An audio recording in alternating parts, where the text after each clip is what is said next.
All right. Good evening, everybody.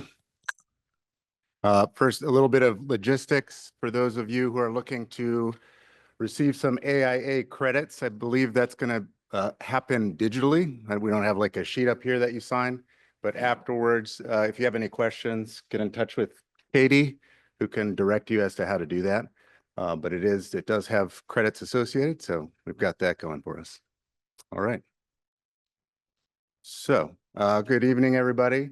My name is CJ Howard. I'm the acting director of the classical concentration here at the School of Architecture. And it's my great privilege and honor to introduce our second speaker in the fall 2024 lecture series. Yeah.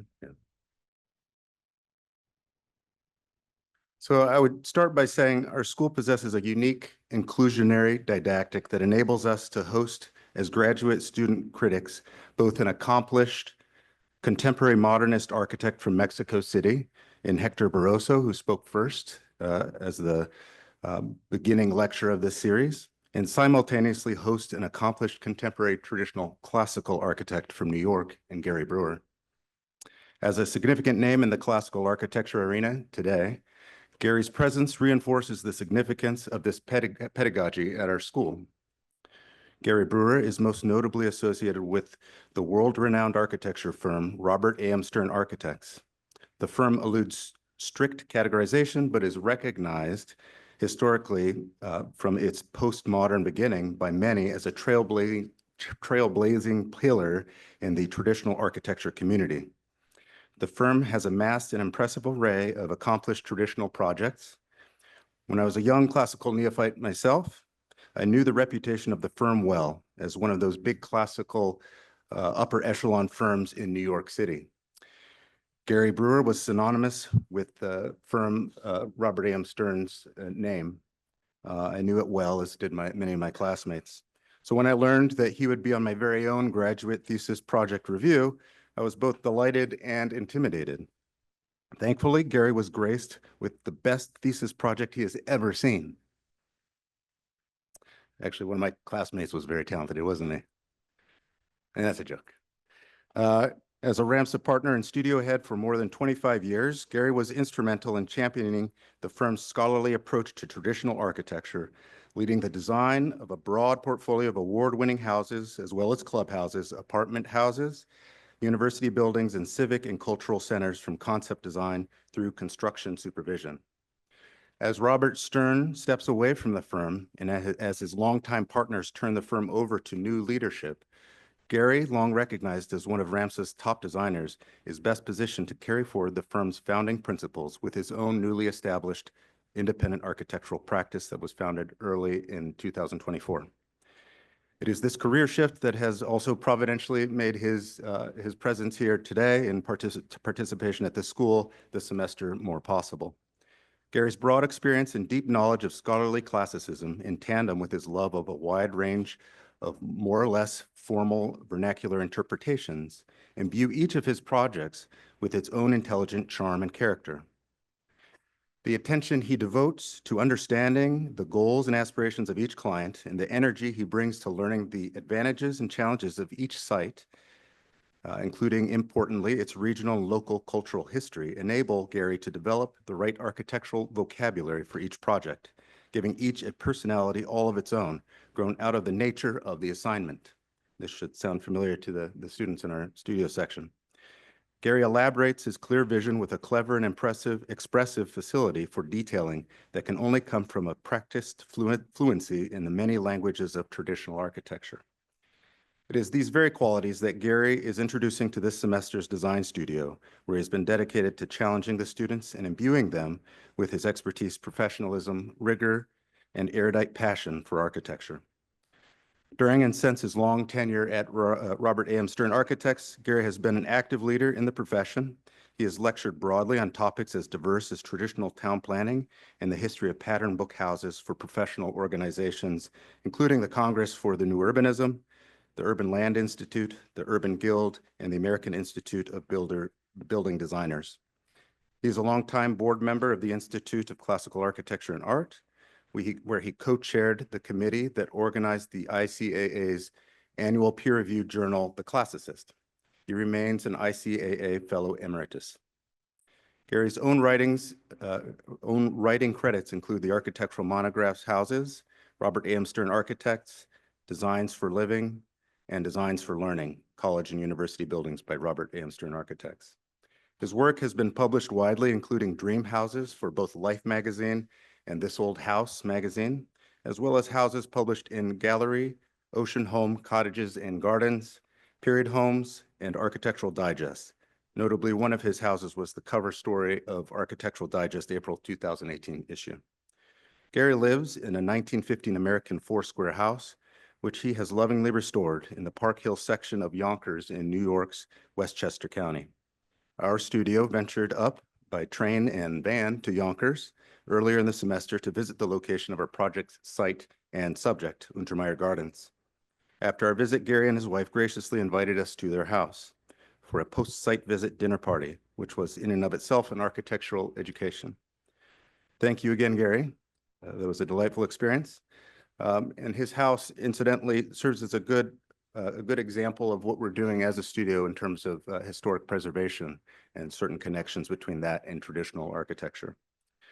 And this house that he's so lovingly restored serves as his home base when he's not traveling, surrounded by his collections of architectural books and other flea market treasures. This personal project of restoring this house touches on the importance of preservation and the inherent principle of intergenerational connectivity that it shares with traditional architecture. In conclusion, we are grateful to have Gary here at the school. His presence has been highly educational, including for myself, and I hope that you all are able to experience that same thing tonight. So with that, please join me in welcoming Gary Brewer.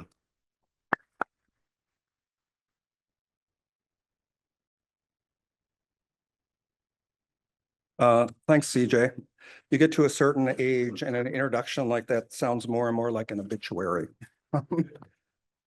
I'd like to thank Dean Mark Ferguson for inviting me to teach the studio with CJ, and CJ for helping lead me through how to teach with our studio. And I'd like to thank Juliana DiMalegio for being so patient, helping me pull together the presentation.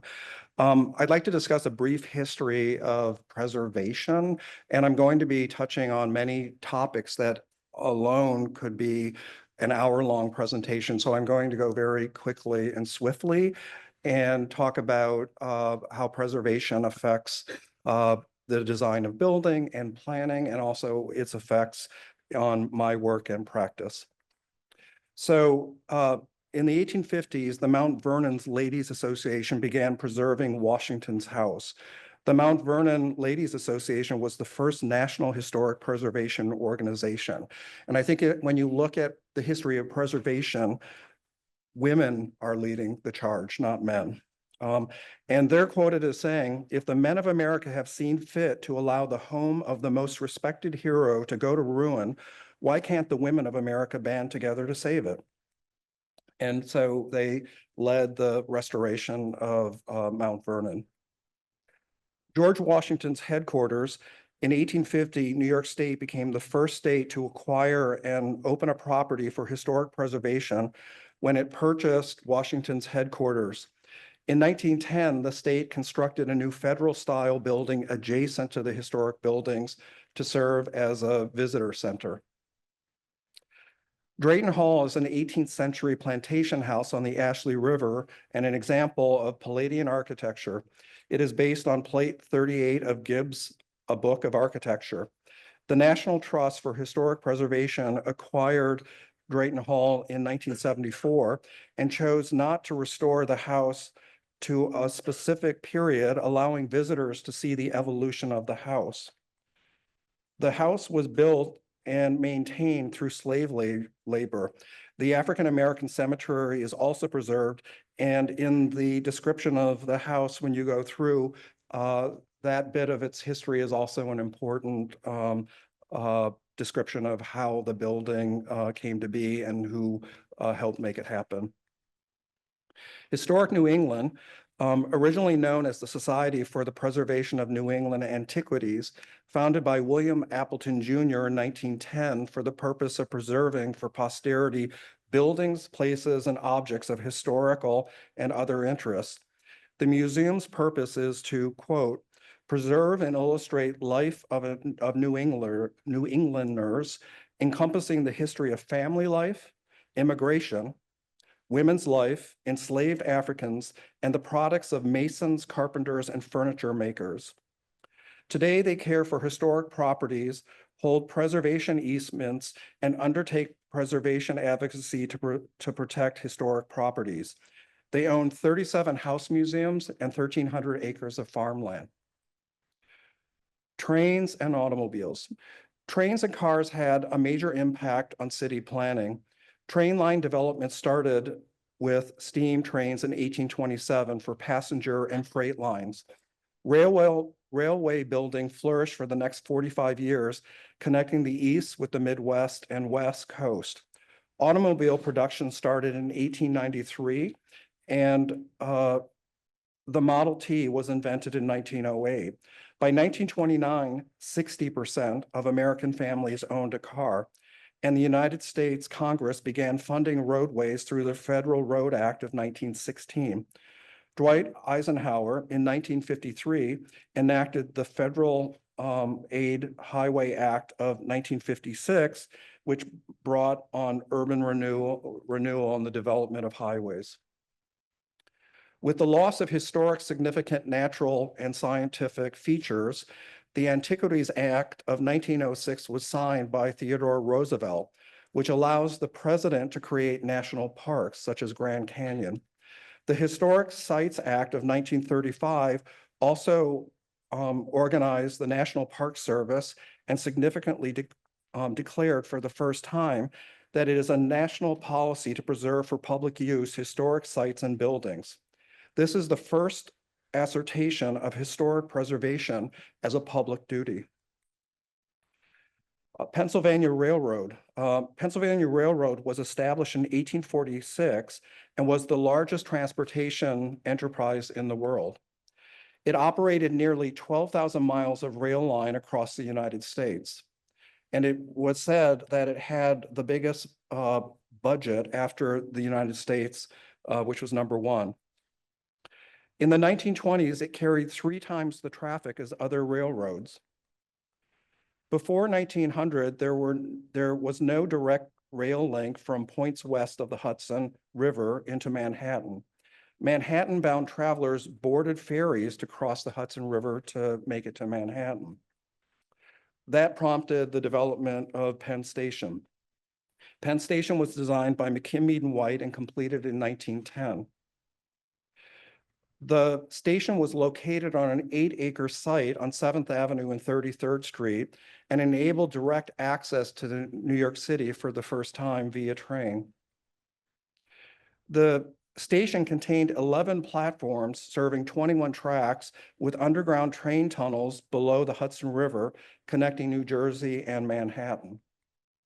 And here you can see some of the initial plans about how the tunnel might work and how it would be below the river. It was also conceived as a master plan for new associated buildings built in the Penn zone. So not only was Penn Station built, there were a number of adjacent buildings associated with the station that were built as well.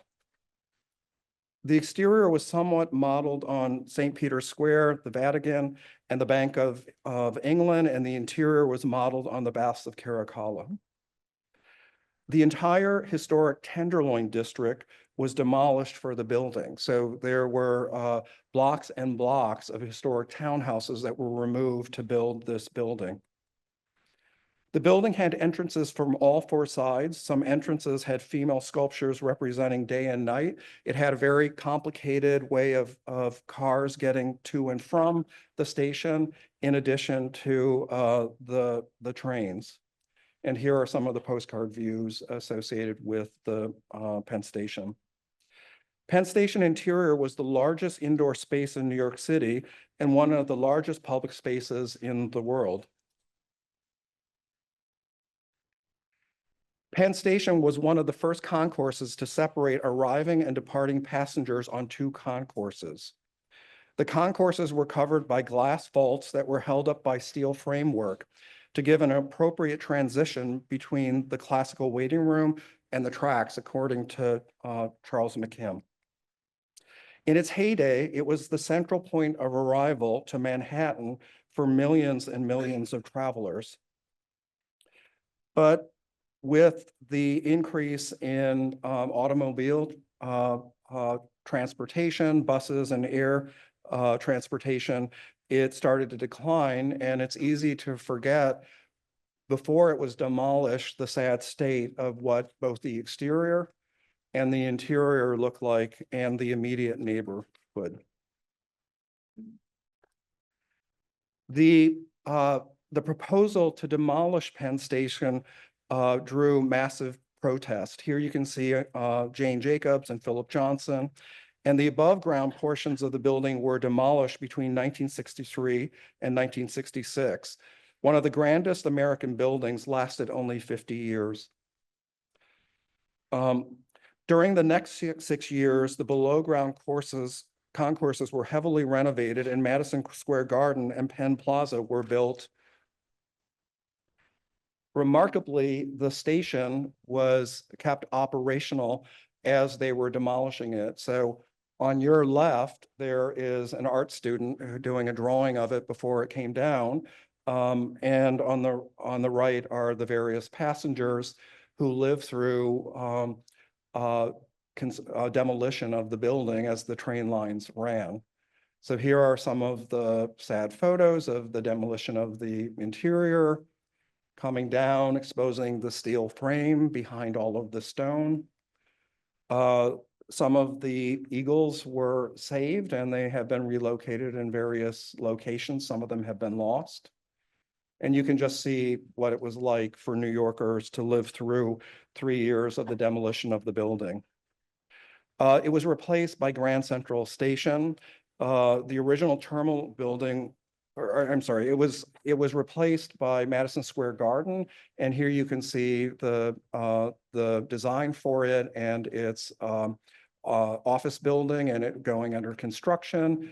Here you can see it facing the post office designed by McKim White, which is the classical building to your left, and its relationship on 8th Avenue.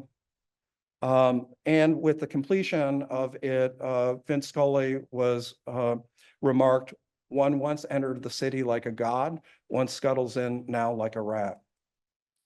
But there are plans to, and it's been going on for years, about how they might improve the transportation of Penn Station.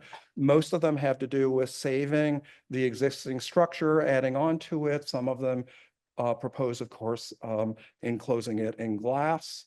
On your right, you can see a proposed design and its relationship to the colonnade of the post office, whereas the original Penn Station by McKim White was meant to be seen as a pair with the classical post office.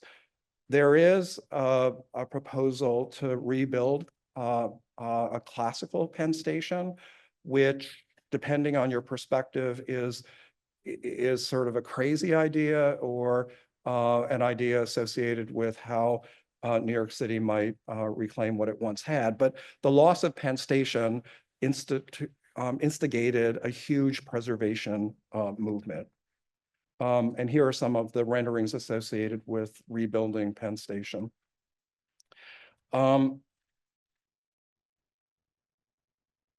Grand Central Station was another important preservation fight.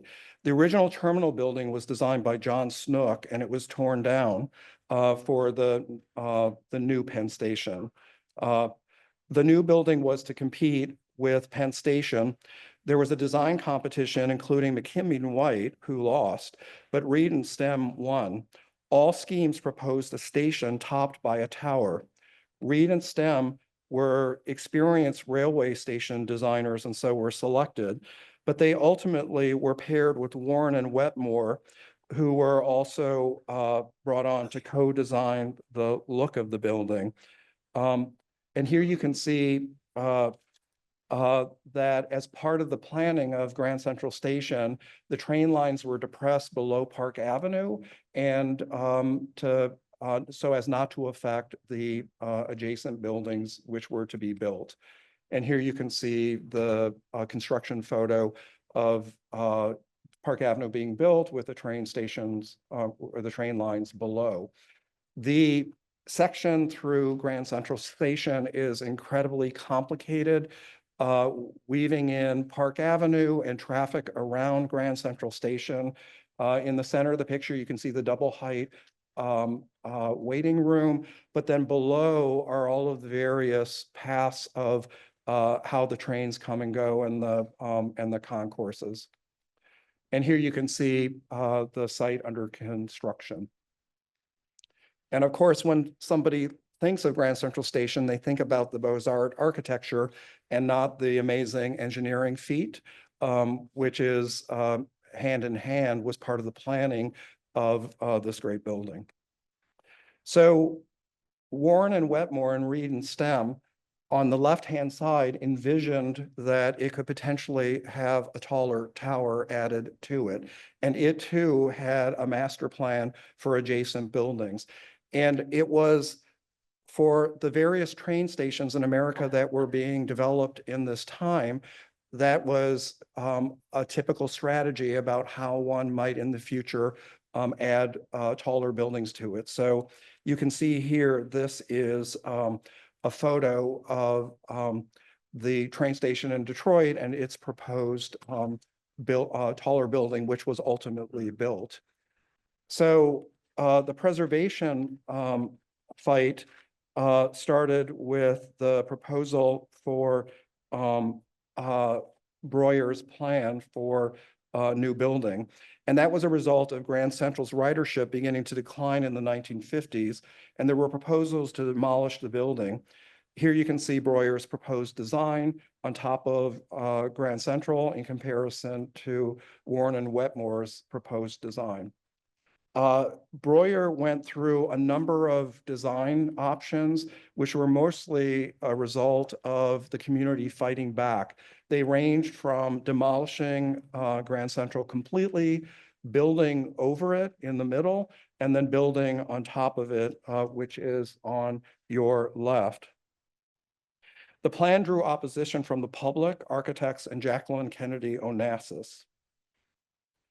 Remarkably, and maybe not as well known, is I.M. Pei also threw his hat into the ring with another developer and did a proposed hourglass shape design, which included demolishing Grand Central Station.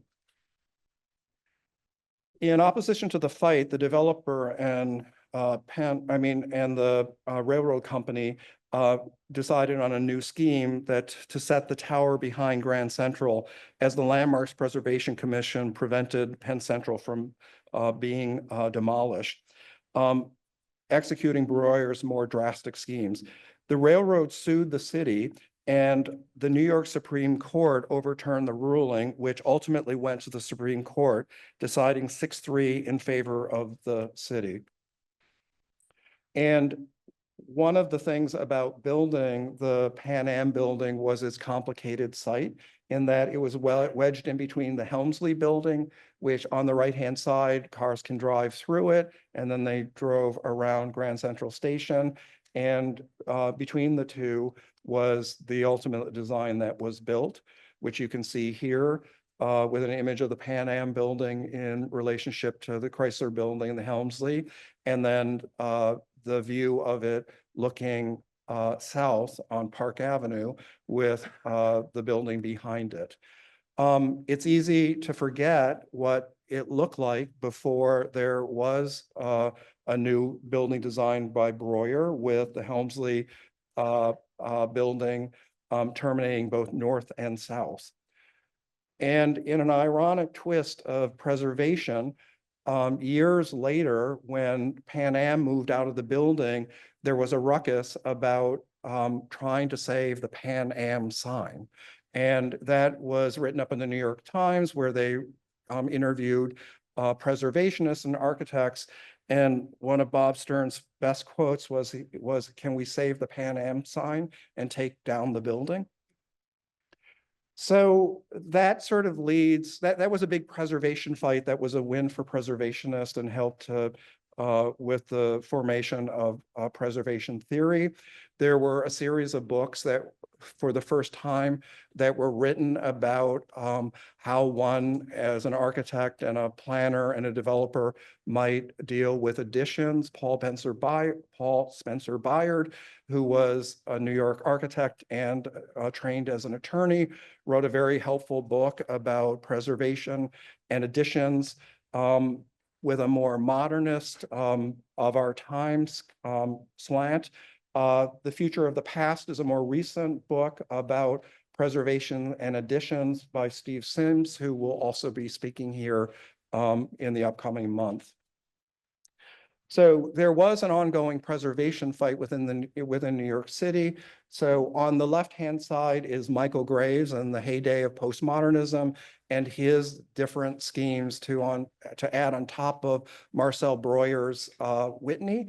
So what goes around comes around. And on the right is a proposed addition by Hardy Holzman Pfeiffer on top of the New York Historical Society. None of them made it to construction because of massive objections to the design by the community. Recent designs, and this is Zaha Hadid in Belgium as an addition to a historic building, or Liebeskind's addition to the Military Museum in Dresden, take a very drastic and stand away approach to how to add to a historic building. There is another school of thought, and this is a project I did at the University of Arkansas, which is an addition to a 1920s Gothic building. Everything from the bay window above the door is brand new. So it is engaging in the actual style of the building in what I'd like to think is a literate way, but also tries to make its own identity. And most importantly, it adheres to an architect's idea, a previous architect's idea about how the building might be finished. So moving on to other preservation fights, there is connecting Manhattan with New Jersey, Queens, and Brooklyn, which has always been an issue. All of the various bridges, Brooklyn Bridge and other bridges that connect New Jersey and Brooklyn and Queens with New York have helped to bring cars, more and more cars into Manhattan and New York City. The first underground tunnel is the Holland Tunnel, completed in 1927 as the longest underwater vehicular tunnel in the world. It's named after the engineer Clifford Holland, and it began the process of bringing even more cars into Manhattan. And here is the glamorous Holland Tunnel today. What is also easy to forget is the engineering feat that it took to bring the cars underneath the river. It was an engineering feat that had already been solved by the mass transit and trains, which preceded automobile traffic. They did a mock-up, a full-scale mock-up of the Holland Tunnel to make sure it would work. And they did a comparison of the size of the tunnel for cars in comparison to the subways. And here you can see another drawing and a picture from the inside. But what is less known is that the big engineering feat was how to ventilate the tunnel because of the fumes of the cars.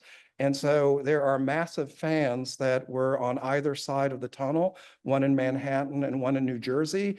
And there are these wonderful but puzzling Art Deco ventilator towers that are part of the design that still stand. And the Holland Tunnel led to other tunnels coming into Manhattan, the Lincoln Tunnel, which opened in 1937. It was once commented by a critic as the tunnels were being developed that nobody because bridges were such icons in Manhattan. Someone once said, well, nobody would put a tunnel on a postcard, but I found a postcard.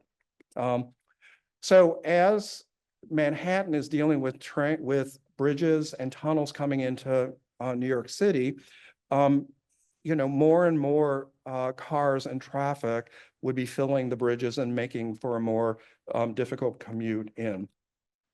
And that leads to the Lower Manhattan Expressway. The Lower Manhattan Expressway was conceived by urban planner Robert Moses in 1941. He was the head of the Triborough Bridge and Tunnel Authority, and the design was delayed to 1959. The two expressways, which were elevated highways, were meant to cut through and destroy historic Manhattan neighborhoods, including Soho and Little Italy. The highways were to connect elevated roads to Brooklyn and New Jersey and 78. As Robert Moses was working on the expressway, he was influenced, along with his architects and planners, by architectural trends led by Le Corbusier.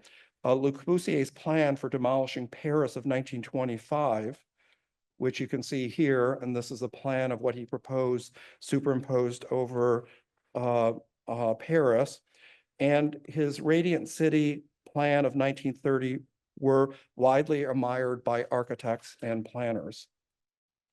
And here are some of the what's called parks or towers in the park. It's interesting to note that Wright's Broadacre City of 1932 was also a plan that rejected city living, and it was a response to Le Corbusier's designs, and equally suburban in character, but I think he had better renderings. So here are some of the renderings that were done for the what they call LOMAX, the Lower Manhattan Expressway, and how it would have traveled through the city. Washington Square Park in 1955, the Committee to Save Washington Square Park contacted Jane Jacobs to help fight Moses's plan to extend Fifth Avenue through it. And this photo shows cars traveling through Washington Square Park, which led to Moses wanting to put highways through it. Jane Jacobs was a Canadian journalist, not trained in architecture, but was also a very a good organizer, and wrote about planning and what was happening in the world in a very astute way.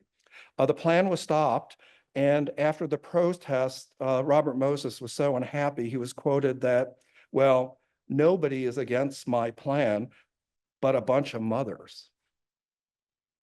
So Jane Jacob did not consider herself just a mother. It's important to note that the Lower Manhattan Expressway had the support of the city and the American Institute of Architects. Jacobs wrote a pivotal book, which should be on every architect's list, called The Death and Life of Great American Cities, which was a withering attack of planning and the process that led to buildings that the public mostly objected to. She wrote, the city is like an insane asylum run by the most far out inmates. And this is what, with slum clearance, this was the what was produced to take the place of Townhouse, Manhattan, and Brooklyn. And she organized a fight to stop the Lower Manhattan Expressway. And she's quoted as saying, cities have the capability of providing something for everybody only because and only when they are created by everybody. So here are examples of the protesters. At one of the protests, she and her protesters went to onto the stage, and she was later arrested. Paul Rudolph, who was a noted modern architect, who was also the dean of the Yale School of Architecture, got in on the design. He was hired by the Ford Foundation, no surprise there, to propose towers that would be associated for housing that would be beside and above the elevated highways. So here you can see an aerial view with the taller buildings and what was proposed to add housing, apartment buildings to the new elevated highways. This was his proposed street level view. Not exactly charming, and of course made of concrete. But in the section, in an architectural way, I suppose you could say it's interesting in that he's weaving housing with subway lines and also highways and trams.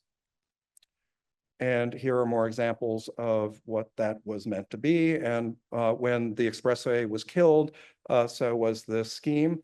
But what's interesting is he was not one of the first architects to propose housing on top of mass transit. Hugh Ferris and Raymond Hood had earlier proposed bridge housing in a sort of traditional neoclassical style that would have been grouped with bridges over rivers. And in the end, the West Village and Soho and Washington Park were saved by Jane Jacobs and her groups who were fighting Robert Moses.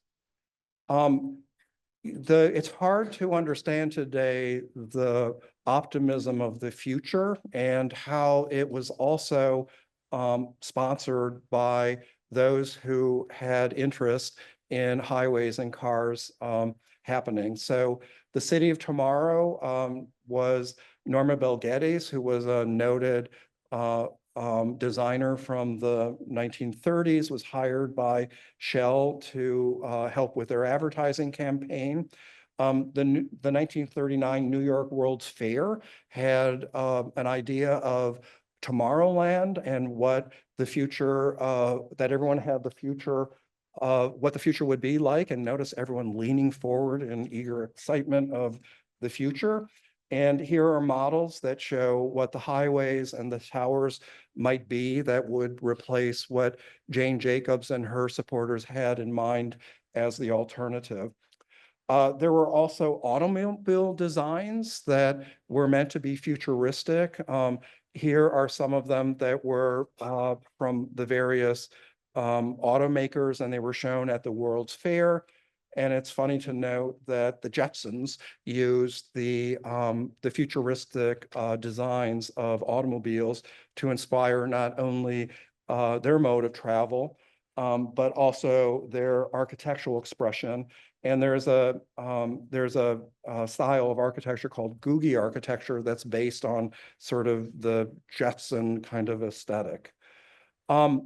There were people that were architects that were fighting against the urban planning that was happening at the moment. Charles Moore, who wrote an influential essay titled "You Have to Pay for the Public Life," where he, to the horror of the architectural community, looked to Disneyland and Main Street and said, how about that? Maybe we should do that instead.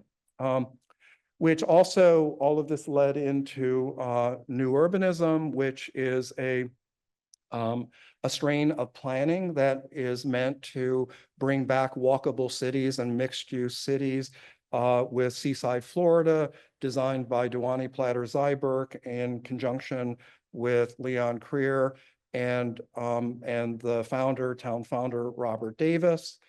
As an aside, I worked on a house that was done in Seaside. Seaside has a architectural review board. They have guidelines, although they are mostly written guidelines. So the design of our house, the footprint, the height, the slope of the roof, the requirement of having the porch was all mandated. I joked with Andres Duane, all I got to do was decide where to put the windows. We looked at Gustavian architecture for our inspiration, but the idea of the Seaside Plan was that there would be controls of individual buildings that would make for the grouping of buildings more important than individual buildings. So that leads to the New York Landmarks Preservation Commission that was organized out of all of the events that I have just taken you through. They are in charge of the review of all buildings in Manhattan and the boroughs. And there are historic districts and there are individual landmarks. And they are made up of 11 commissioners. There should be one commissioner, and the commissioners are selected through the mayor, and that process. They require a commissioner from each borough. They require 3 architects. They require somebody with historic preservation background. They require a planner. So they're very prescriptive that the people reviewing the designs are meant to understand what the designs are about, but they also include lay people. And so I did a project that went in front of Landmarks, which was a townhouse, which at one point had been John Lennon and Yoko Ono's townhouse. It was bought by a developer who wanted to work with us to renovate it and flip it because they thought that they could make a lot of money by selling it with Ramsa's name. Not only did John Lennon and Yoko Ono live in one of the townhouses, John Cage and Merce Cunningham were their neighbors, and John Lennon used to go over and use Cage's telephone because he was certain that the FBI was taping all of his conversations, and they may have. It is set in the charming West Village that Jane Jacobs helped save, which is 19th and early 20th century townhouses and buildings.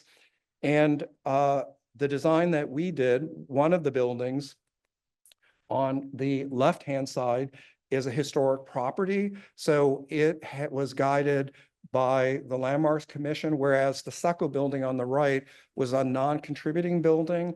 And so it was not within their purview. But since the developer wanted to combine 2 into a 40-foot townhouse, we were required to go in front of Landmarks a number of times.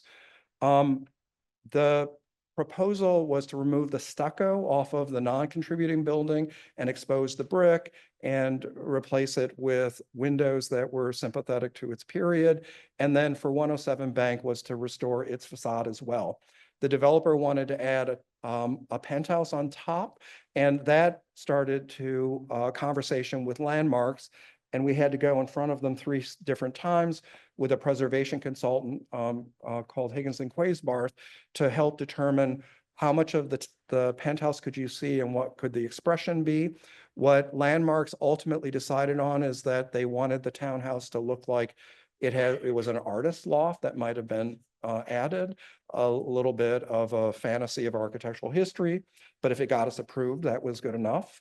And these are some of the examples of what we showed them. Our original design, which is on the left-hand side, showed a more kind of classical inspired building, but on the right-hand side ultimately is what Landmarks agreed to, in addition to pushing it far enough away so that it was not visible from not only in front of the building, but also from Greenwich Street. They wanted to make sure that as little of it was visible as possible. And in the combination of the 2 townhouse facades, where we added a cornice back, they wanted to make sure that it read as 2 separate buildings and it not be mistaked as a single residence, even though it was. So the ultimate design that was approved and is currently under construction, you can see here. The backside of the facade, we ripped off the L and added a bay, added more windows. And Landmarks was very interested in that the front look secondary to the main facade, because most of the backsides of townhouses in New York City have a very sort of ordinary brick-like character. I also worked on another townhouse in the Upper East Side Historic District of Manhattan. On the left was a non-contributing stucco building. And although but the only reason that the commission could review it was because it was in a historic district. So what our developer wanted to do was to take a 5-story building and turn it into a 6-story building because he got extra square footage. And we did that design, and we proposed a new limestone neoclassical facade with a bay. And here you can see the rendering along with the elevations, and then before and after renderings with the stucco building, and then the new proposed design, and then how it fits in with the street, and then another angle. These kinds of renderings are required by landmarks because they want photorealistic renderings. It ultimately received approval. It was nearly unanimous. One commissioner said, I cannot vote in support of it because it's too beautiful. And a building like of this quality would have never been on this block. Another townhouse on Park Avenue, which is a done by a noted architect, which I'm having a mind blank on now. But our private client, unlike the other developer, was doing this as their own residence. And so we were restoring the front of the building, but also adding a penthouse in the top, which you can see here. And this is the street elevation. And this is the existing, there was an existing penthouse there, and we were proposing a new penthouse that was slightly larger. These types of drawings are axonometric drawings that help landmarks understand what is proposed or what's existing on the left and proposed on the right. But again, the conversation with landmarks had to do with make it as less visible as you can. So we did these different views. Landmarks on this project did not, they were okay with us cladding it in limestone and having it a more neoclassical because they're more concerned about things that are happening in the West Village. On the backside, we proposed and they're executing, and it was approved, tearing off the L, cladding it so it looked a little bit more respectable out of brick, and then it too has a penthouse that's set above. This is the before and after of the facade, and then the street facade and the new garden facade. And this is under construction as well. And you're required for landmarks to show materials. So these were materials that we were proposing. Finally, the one townhouse in Manhattan that did not have to go in front of landmarks on East 62nd Street was a design that we did for a Washington, D.C. law firm that also does lobbying. You can see on the left is the Italianate facade, and our proposed new facade that was done in a more brick neoclassical manner that steps out a little bit closer to the street. Here you can see before and after. And then these are some of the views of the proposed design, which is also going into construction. And in comparison, you can see that this did not go through the review process with landmarks. So, there is an argument that if you're trying to do something that's sympathetic to the city, that maybe you don't need the meddling of landmarks, although in the bigger picture, it's important to the city. And these are before and after elevations and details associated with its design. Moving to Charleston, Charleston has a board of architectural review. Charleston is the oldest historic district in the United States, starting in 1931. This is a whole separate lecture, but the Board of Architectural Review is made up of 5 commissioners. There are 2 boards. There's the large board and the small board.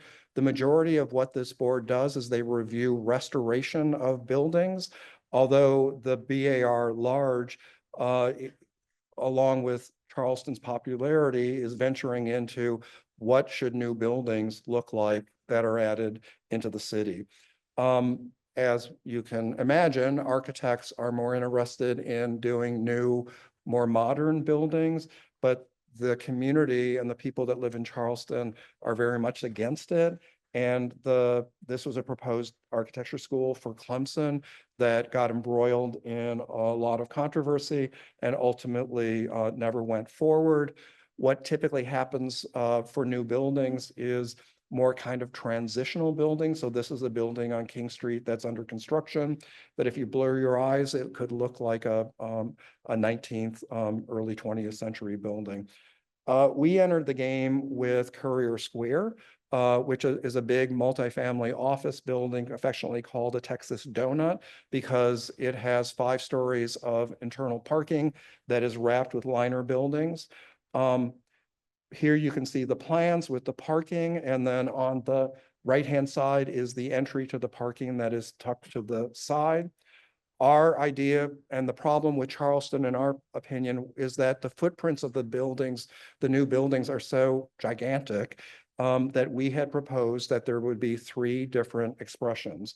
On Meeting Street, the stucco building would be a sort of neoclassical building that would respond to the best buildings farther south on King Street. And then the stucco building, that's the sort of peachy color, is the garage building. And then the red brick building is called the Guild, which is the apartment building. Here you can see the office building that is on Meeting Street and some of the details associated with its design and its facade. And then it is the headquarters for Greystar, who is one of the biggest multifamily developers in the United States and was also our client. Moving around the corner is the Guild, which is a red brick building. And the idea is that it is along what's called a low line, which is the historic train line. And so our idea when we were brought on as the design consultant was, wouldn't it seem obvious to make it be inspired by the industrial brick buildings that once lined it? And oh, by the way, young people and people who want to live in a new apartment building like this might like the character and you might make more money. And we also proposed that there be a clock tower associated with it, which ended up with the clock into the living room is one of the highest rental apartments in Charleston. We were later brought on to do a master plan for the area, and we proposed a new park that would take the place of the U-Haul parking lot. And Mayor Riley told me, he said, the most impressive moment of my career was when I got the head of U-Haul to call me back. And they ultimately decided not to participate in the design, but our design was showing how new buildings might break down the scale and relate to each other with a building that would connect the tower of Courier Square with a pedestrian walk to the buildings on King Street. And here is the view of what might have happened opposite the Courier Square Tower. We also proposed what street elevations should look like with street frontages that would range from, say, 30 to 50 feet with taller buildings behind. So the pedestrian level would be more amenable to pedestrians. We were then brought on by another developer adjacent to Courier Square to do a Line Street development. This is Courier Square Phase 2. It was 4 buildings, which had a big building and 3 little buildings. We did the design of the big building first. In the same way on Courier Square, we had proposed breaking down the footprint of a large building into 3 more manageable buildings with a setback. We had proposed an industrial warehouse building on center with Courier Square, a more kind of Art Deco building, which you can see in the yellow, and then a red brick building that would be more neoclassical. That ran into opposition with the city architect and the BAR. And in the end, the developer said, well, we just see it being too difficult for you to get it approved. And so they brought in Christian Sotil from Sotil and Sotil. And he proposed, instead of 3 individual expressions, he proposed 1 monumental expression that ran the whole 225 feet with a setback in a single expression. And this is one of the entry details of it in a kind of freeform, I guess, Moroccan style. And remarkably, it got approved in the first review. and it's going forward. They were having budget problems, but it will be built so that it can, we all can see if a single expression of that frontage is successful or not. But we did continue on with the three other little buildings. And so on the corner of King is a kind of four-story apartment building with retail on the bottom. For the BAR, you have to go in front of them at least two times, one for conceptual, which is about height, scale, and mass and architectural direction. And the second review is for preliminary that gets into more of the details. So these are the kind of drawings that we would show that enlarge it to a larger scale and show the materials and the brickwork associated with it. Moving around the corner into the more residential neighborhood, we did two small apartment buildings. We had first approved, because the footprints of these buildings are quite large in comparison to the single houses, we had proposed, instead of a single expression, that they look more like townhouses. But again, we ran into objection with the BAR. And so we took their advice and developed a design that included porches and also had a singular expression with clapboard and double hung windows and shutters, and then also some of the larger scale drawings that show the design and the materials as well. There is also a second apartment building, which includes moving quite a large live oak to a new park. And the new building facing St. Philip Street and the park has a singular expression and with porches, piazzas, they call them in Charleston. And then the entry facade as well. And then the material palette that goes with it. Immediately next to Courier Square is a project that's under construction that got approved by the BAR that here are some of the aerial photos, included restoration of dilapidated single houses, a historic train shed that is being repurposed into a restaurant and apartments.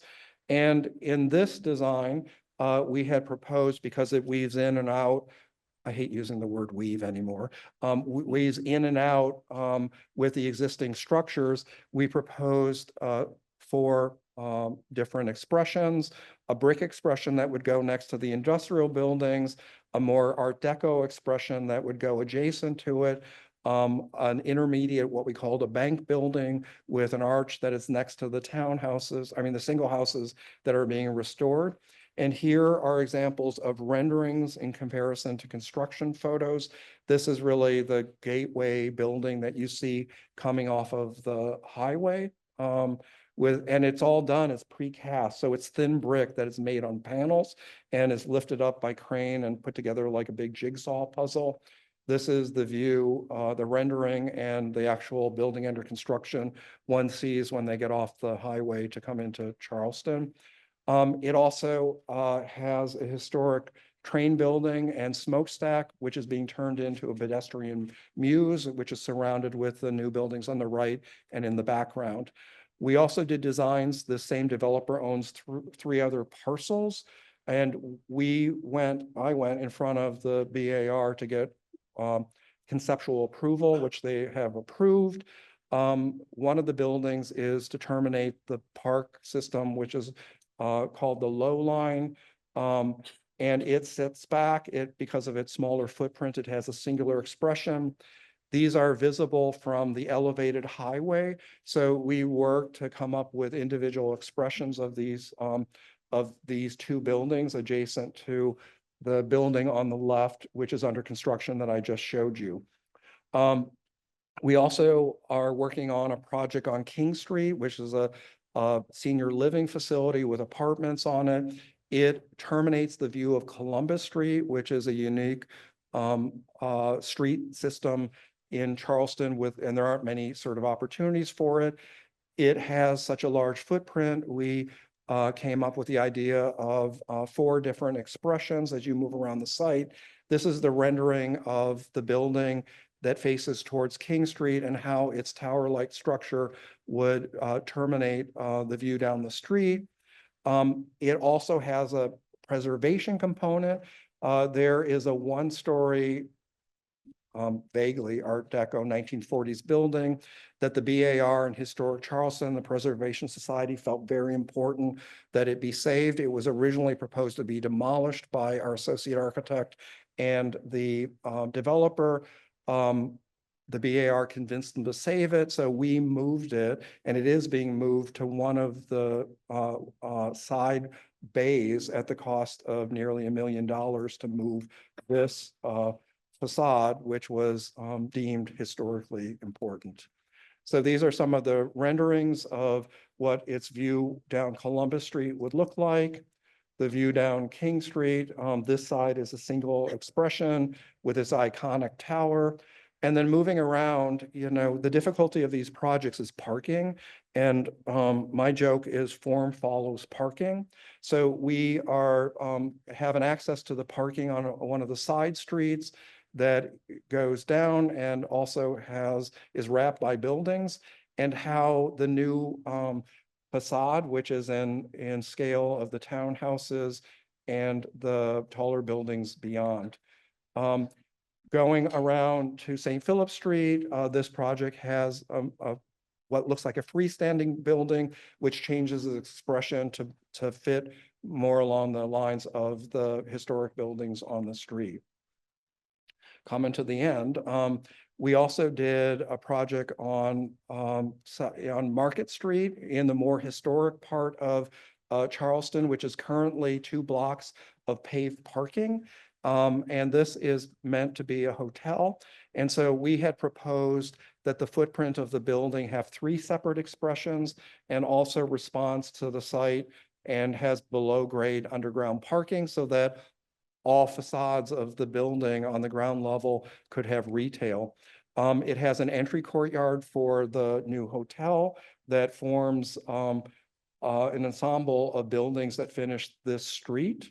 And so here you can see on the left-hand side, the proposed building and the new build or the existing buildings on the right-hand side. The brick building is the hotel building that's meant to face the market and have a kind of singular expression. We had initially proposed that there be a colonnade that goes over the street, and that became controversial, and so we withdrew that proposal. But you can see how what is a relatively taller building tries to break down the scale and in a traditional character respond to historic Charleston. But around the corners, the individual new buildings have separate characters to respond to the characters of the adjacent buildings. And this is a view down towards the historic church with the new building on the left-hand side and the existing buildings on the right, and how their height and their facade lengths help to make for a pedestrian-friendly street. There is a part of the site that terminates on an existing street. So we proposed a terminating building along with a pedestrian passageway through it, along with a park that faces the street. And then finally, facing the residential neighborhood, we proposed a design and a courtyard that responded to that character as well. Right outside of Charleston, there is an island called Kiowa Island, and they also have an architectural review board, which is not as complicated as in Charleston and much more friendly. We did the Ocean Course Clubhouse there, which you can see here, and then some of the exterior views of it. We later came back and added 4 golfers' cottages because the clubhouse was so popular and they made so much money off of the restaurants that they wanted golfers to have the experience and make loads more money as well. So these are 4 of the golfers' cottages that are available to rent, and they went through one review with the Kiowa Architectural Review Board, and there are sample boards that have to be made for them to review as well. We also did a conference center with a 600-seat conference center, big box building in the middle, but we wrapped it on 3 sides with 3 different expressions. So this acts as the front door, so to speak.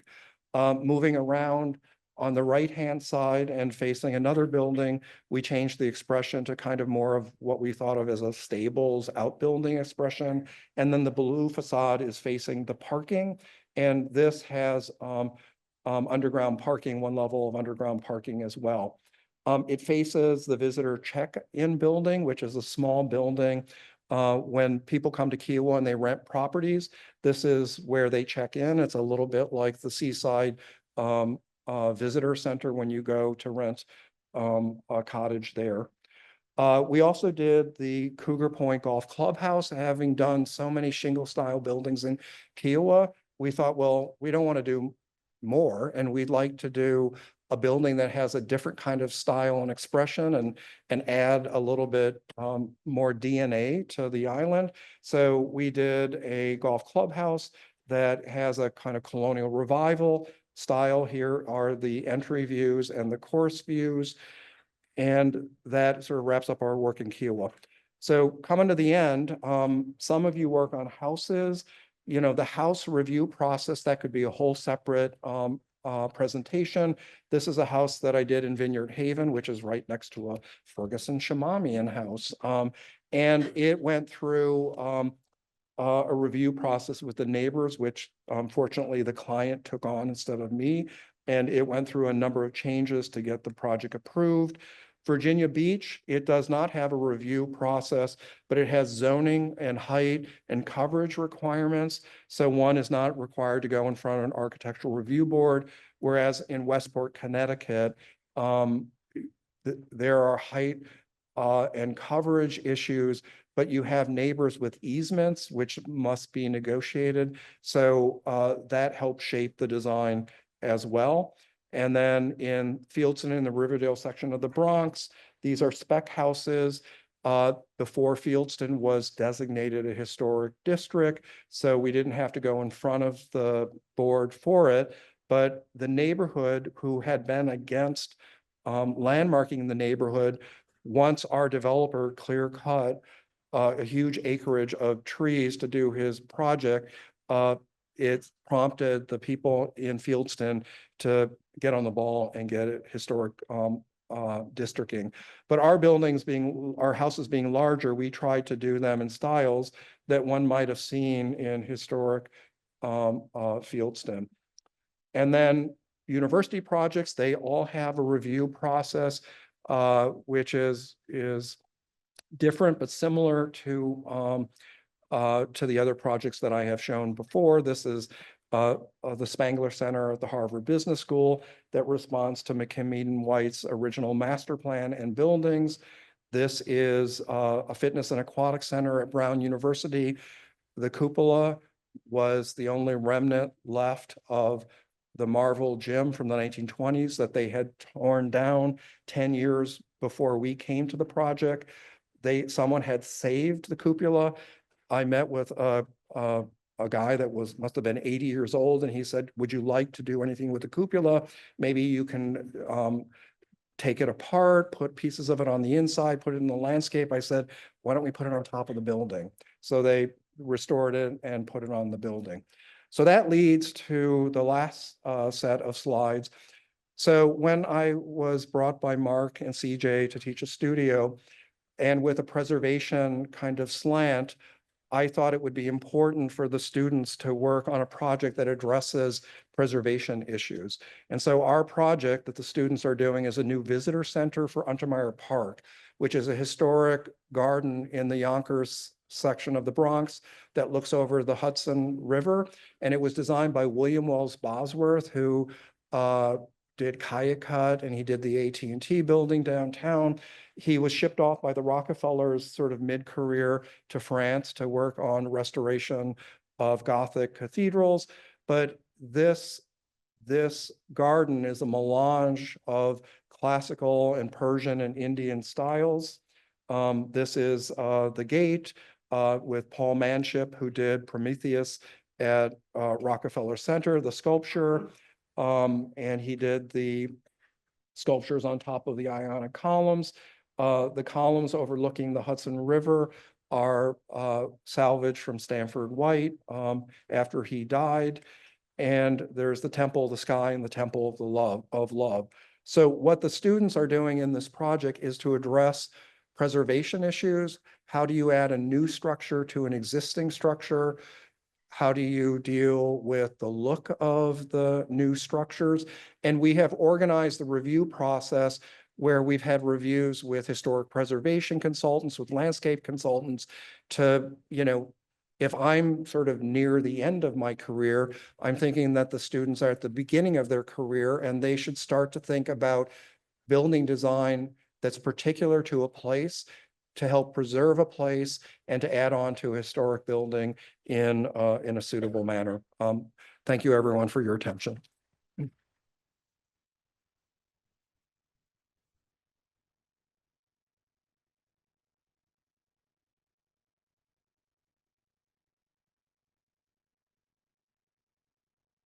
Mhm. All right. Thank you, Gary. We'll field some questions. What do you have? Any questions for Gary?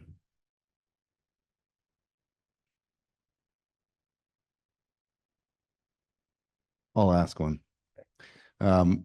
In a lot of the work that you obviously saw of Gary's, it's more of a traditional take on trying to maintain a particular character of whatever the neighborhood is or the buildings that are associated with a place. I wonder if you could maybe speak to, let's say, the other side of things in terms of uh, a relationship with modernist aesthetic and historic places or buildings. You showed some examples of some rather jarring additions to historic buildings where things are like literally slicing through the buildings. Um, and I wonder if you could maybe entertain the idea of how modernism could be involved with historic preservation in ways that are appropriate. Well, I think in Stern's office, there is an attitude that modernism is just another style that an architect can practice in, and that, the firm doesn't really have a signature style. We and they like to think every building is and not a portrait of the architect. And so Ramsay has done modern buildings, brand new modern buildings, but the planning concepts associated with good urbanism and good building design, I think weaves through those designs. I think that in terms of the additions that Ramsay has done to historic structures, say pre-war traditional buildings, they typically are done in a way that they are in a similar style. They are typically a bigger scale. And so you can tell the difference between old and new that way. They have also done additions to modern buildings. They did an addition to a I.M. building at Choate that is done in the exact same style as if I.M. might have done it. I think that at Ramsay, it's unusual to do new buildings or additions to buildings that are in a distinctly different character. And that's not the only way for an architect to do it, but that's the kind of viewpoint that Bob Stern and Ramsay has about designs. I mean, basically, I've shown a lot of examples where architects propose a master plan and what future buildings would look like. And any architect past the Second World War with modernism ignores those and does whatever they want. And so I think Stern's attitude is that there's a different way to do it, which is sympathetic to what the original architect had envisioned. Thank you. Any other questions before we move on? Yes.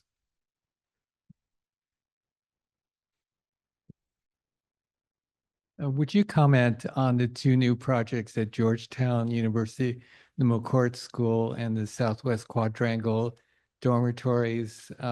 They're two very different styles in two very unique situations. Well, I'm somewhat familiar, but not probably I don't know as much about it as you do as you do. I think that some of the earlier buildings and the residence halls that were done at Georgetown were sort of in a brick traditional style. And I think that the newer building that you're talking about has a more modern expression. And I'm going out on a limb, but I think that it was partly a result of the building site, and also the preferences of who one works for. I mean, that a lot of times we would work with clients and we would say, here's 3 different ideas of what a building should look like. And, ranging from traditional to transitional to more modern. And that starts a conversation with a client group about what do they want it to look like and why, and who is the donor and who are the users and what do they imagine it should look like. And so it isn't always, a decision from an architect from above. If you have the ability to do multiple styles, it allows you to start a conversation with a client about what is not only right for the architect, but right for the setting and the client. What's that?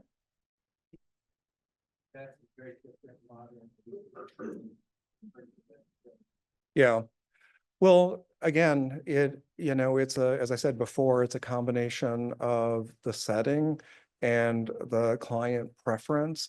So I think what's really unusual about Stern's office is that, there are architects, and a few of them, that only do traditional work. And then there is the bigger part of the architectural profession that only does modern work. And, what is unusual about Stern's office, which was typical, say, of architects in the 1920s and the 1940s, is they worked in a lot of different styles. They did sort of Georgian, they did Federal, they did, Gothic, but they also did modern. And so I think Stern is following that route, which is that if you have the ability to do multiple styles, you can choose a direction that is particular to a place. And the other thing from a business development perspective, if you only do one thing, it limits the amount of things that you could potentially be considered to do. Okay, any other questions? Back there, Mr. Bullitt.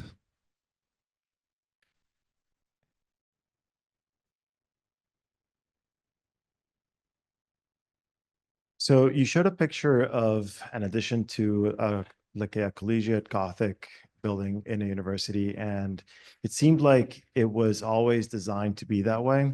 Can you talk a little bit more about when is it the right time to design a new building that is either an addition or adjacent to an existing historical building so that it looks like it was always there as part of the original design, as opposed to, for example, what most historic preservation boards will ask you to do, which is to do something that is so radically different so that the quote unquote general public can note that it's a new building. Well, in that case, that building is part of a grouping of historic buildings at the University of Arkansas and their main quadrangle, which is really the identity. It's the picture postcard view of the university. And when we came in to interview, and when I did presentations to the review boards, which included members of the faculty at the School of Architecture, they have a Fay Jones addition and design to the School of Architecture. And we said, this is a historic district. This is the line around the main part of campus. And in our opinion, any new building there should be respectful, and you might even consider that it would be done in the style because it was what the master plan had proposed, and it's what the students love. And in one of the meetings, when I met with a pretty well-known modern architect who was on the faculty, he said, well, how will people know that your new building is different? Are you trying to fool them? And I said, well, it reminds me of my favorite story, which is in Brooklyn at the Japanese Garden. In the 1930s, the Americans wanted to produce a Japanese garden for visiting Japanese dignitaries who were coming. So the American architects studied Japanese design inside and out, and they had every little garden being a perfect example of what that represented in Japanese design. They got it done in time. They took the Japanese dignitaries through the garden for a tour, and through a translator, the Americans proudly expressed their knowledge of Japanese garden design. And at the end, the Japanese, through their translator, said, "Oh my God, this is wonderful. We have nothing like this in Japan." And so the funny thing is that, you can't help but be of your time. And, I think that if you're a knowledgeable person with even a modicum of understanding of architecture, you wouldn't look at our building and understand that it was somehow original to the building. And that building, in fact, had been built in 2 phases. So there was a center portion, and then 30 years later, or no, 20 years later, there was a wing that was added on in the Gothic style with the same stone. And so it just seemed natural to add on. I don't think, I'm not sure if I'm answering your question. I don't think that you can look at a potential project and say, this is definitively the way to do it. But if you're paying attention, and if you are willing to be an architect that is practicing in a number of styles, you have the ability to choose what is right for the circumstances based on the circumstances and not just on what you can do. Right. Any more questions?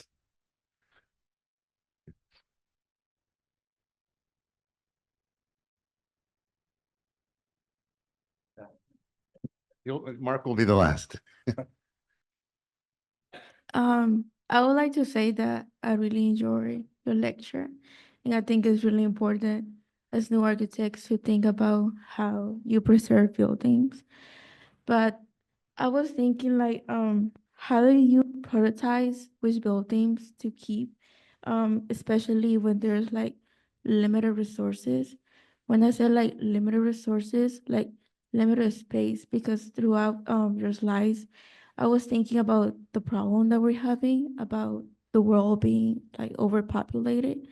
And so in this situation, how do you know which building to preserve? Because as more you want like to make buildings like for people to live. As an architect, like how do you know which building to preserve? Like, Well, I think that, if you're building in a historic district, the boards and the community that you're working with, they help guide the developer and the architect about what is worth saving and what is not worth saving.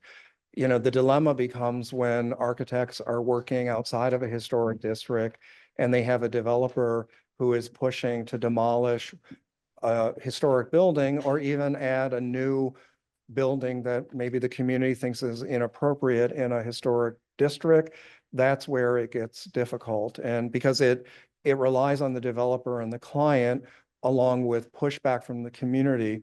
In my 20+ years of experience, I have not really experienced community objections to traditional buildings that are added to a neighborhood. I think that the objections normally come from like the size and the footprints of new buildings, and then also issues associated with parking. But you can also find examples in the 1920s when American architects were adding bigger scale and taller buildings into historic districts, and they clad them in traditional styles so that they were a little bit easier for the community to feel that these new buildings added something to their neighborhoods.